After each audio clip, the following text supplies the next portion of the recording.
This is Richard Wolff from Democracy at Work, responding to another Ask Prof. Wolff question from our Patreon community. This time the question comes from someone who lists his or her name as Wookie Rage. And so I wanted to respond. The question has to do with fascism. There's a quote in the question from Benito Mussolini, the fascist leader of Italy back in the 20th century, who said that fascism should better be called corporatism because it's a merger of the state and capitalist corporations. And so based on that definition from Mussolini, Wookie Rage asks me, doesn't the United States fit the description, and therefore hasn't it been, in fact, a fascist economic system for quite some time? This question in various forms comes up often, and so I would like to try to respond here. First, Mussolini's definition seems to me to be spot on. It's very close to what Hitler's definition was, both in theory and in practice. Here's what I mean.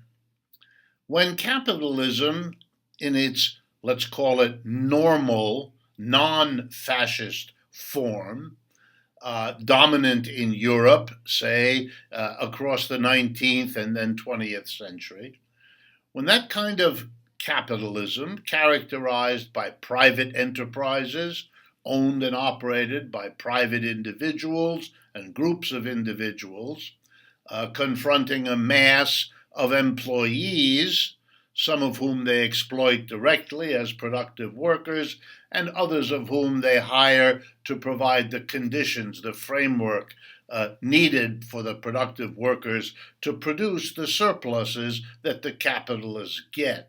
In that kind of, let's call it, private capitalist system, it is, of course, and quite clear from the historical record, very important for those private capitalists to have a sympathetic government.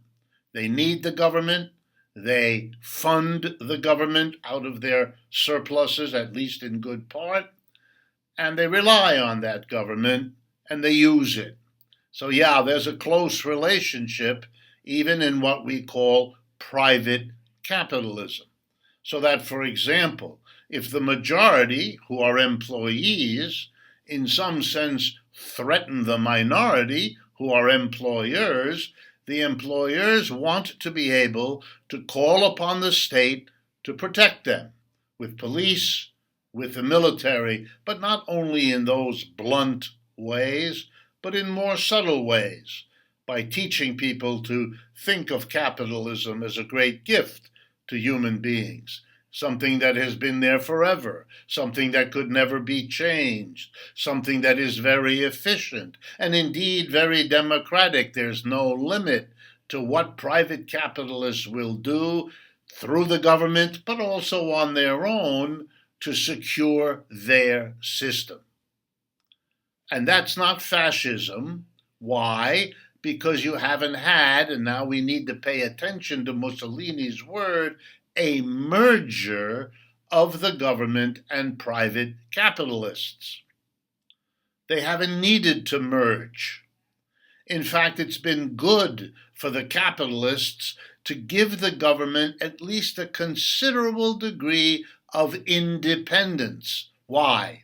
So that the claim can be made on behalf of the government that it is everybody's government, that it is our government, that it is responsive to and accountable to all of us. This idea that the government represents all of us, and that all of us with universal suffrage participate in deciding who the government is and what it does, this notion of an independent government lets people give to the government the authority, the power, the legitimacy, so that it can then play the role that private capitalists want and insist that it play, namely to celebrate and reproduce capitalism. But then there come times when the capitalists, the private capitalists, are in such difficulty, usually of their own making. The inequality has become so enormous, or the instability built into capitalism, what they like to call business cycles, have become so severe, lasting for so long, throwing so many into turmoil, that a movement begins to develop in people's minds, but in terms of people's political action, to threaten, to criticize capitalism.